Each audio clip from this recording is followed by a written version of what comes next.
Spanish ലീഗിൽ 2 മത്സരം ശേഷിക്കെയാണ് FC Barcelona കിരീടം സ്വന്തമാക്കിയത്. എസ്പാനിയോളിനെ തോൽപ്പിച്ചായിരുന്നു ബാഴ്സയുടെ കിരീടധാരണം.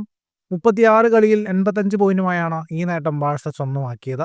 36 മത്സരങ്ങളിൽ 78 പോയിന്റുമായി രണ്ടാം സ്ഥാനത്തുള്ള റയൽ മാഡ്രിഡിനേക്കാൾ 7 പോയിന്റ് മുന്നിലാണ് ബാഴ്സലോണ. ഇനി ശേഷിക്കുന്ന 2 മത്സരങ്ങളുടെ ഫലം എന്തായാലും കിരീട വിജയികളിൽ മാറ്റമുണ്ടാവില്ല.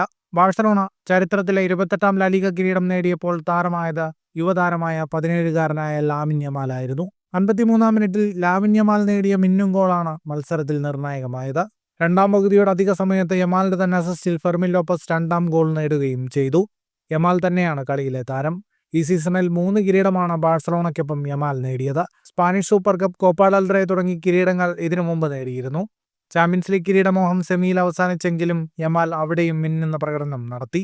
ഈ സീസണിൽ 17 ഗോളുകളും 25 അസിസ്റ്റുകളും ഇതിനോടകം യമാൽ ബാഴ്സലോണയ്ക്ക് വേണ്ടി നേടി. ഫുട്ബോൾ ലോകത്തെ കൂടുതൽ വാർത്തകൾക്കും വിശേഷങ്ങൾക്കുമായി സ്പോർട്സ് കഫേ സബ്സ്ക്രൈബ് ചെയ്യുക.